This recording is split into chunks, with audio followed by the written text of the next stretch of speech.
आपण विचार करा, पहिल्या 100 दिवसामध्ये हा रेप झाला, हा बलात्कार झाला, लाडकी बहीण योजना बंद पडली, बीडचं प्रकरण झालं, परभणीचं प्रकरण झालं.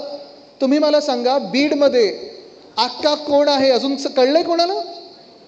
कळलंय कोणाला? संपूर्ण महाराष्ट्राला माहिती आहे अक्का कोण आहे. तरी देखील बीडचं प्रकरण किती दिवस टांगत ठेवलं. ते फोटो प्रेसवाल्यांनी दाखवले तेव्हा मुख्यमंत्र्यांना कारवाई करायला लागली आणि एका मंत्र्याचा राजीनामा घ्यायला लागला. पण आज महाराष्ट्र ज्या हत्तीने हादरला होता, जे काही आम्ही ऐकत होतो, भाजपचे पण काही आमदार तिथे विधान भवनात सांगत होते की मुख्यमंत्री महोदय राजीनामा घ्या, अटक करा, कारवाई करा. काय नक्की मुख्यमंत्र्यांचे हात बांधले कशासाठी होते, कोणी बांधले होते, का कारवाई करत होते, काय अशी मैत्री होती की बीड प्रकरणात ते स्वतःच्याच कार्यकर्त्याला न्याय देऊ शकले नाहीत. तसं पाहायला गेलं तर बीडमध्ये हत्या कोणाची झाली होती? एकदम दुर्दैवी हत्या झाली होती, भयानक हत्या झाली होती, हादरून गेला होता महाराष्ट्र. जर तुम्ही ते धस साहेबांचं भाषण ऐकलं, नमिताताईंचं भाषण ऐकलं, दोघंही भाजपचेच आमदार.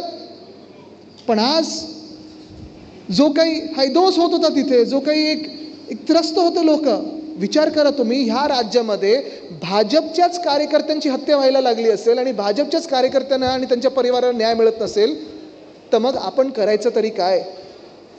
पण ह्या 100 दिवसामध्ये जसं महिलांवर अत्याचार वाढत गेलेत, ह्या 100 दिवसामध्ये जशी लाडकी बहीण योजना बंद झाली, तसं बीडचं प्रकरण झालं आणि पहिल्या 100 दिवसामध्ये ह्या सरकारमधून एका मंत्र्याला राजीनामा द्यावा लागला.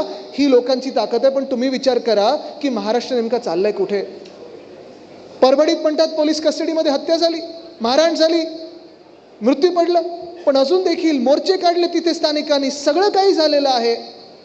पण संजय राऊत साहेब, अजूनही त्या परिवाराला न्याय मिळालेला नाहीये. महाराष्ट्रामध्ये सामान्य माणसाची हत्या होते, सामान्य माणसाचे बलात्कार होतो, सामान्य माणसाचा खून होतोय, लुटला जातोय. पण ह्या मुख्यमंत्र्यांकडून आणि जे गृहमंत्री आहेत राज्याचे, त्यांच्याकडून न्याय अपेक्षित करणं मला वाटतं सर्वात मोठा गुन्हा झालेला आहे. म्हणजे कदाचित असं एक कलम आपल्याला टाकायला लागेल, तुम्ही सगळे आंदोलन तर करत असता, बरोबर आहे, आणि आंदोलन केल्यानंतर 353 लगेच लागतं आपल्यावर, बरोबर ना? 353 नॉन बेलेबल आहे. त्याच्याहूनही नॉन बेलेबल ऑफेन्स आता दुसरं झालेलं आहे. तो गुन्हा असा आहे की तुम्ही मुख्यमंत्र्यांकडून न्यायाची अपेक्षा करा, तुमच्यावर कलम टाकलंच जाईल. भयानक परिस्थिती झाली आहे. चला, बीडचं तर मी तुम्हाला सांगितलं, तुम्हाला परभणीचं सांगितलं. पण ह्याच दिवसांमध्ये तुम्ही काल परवाकडे आमचे कोकणातले वैभव नाईक जे माजी आमदार आहेत, त्यांनी देखील एक प्रकरण आणलेलं लोकांसमोर, ड्रग्सचं प्रकरण आणलेलं समोर.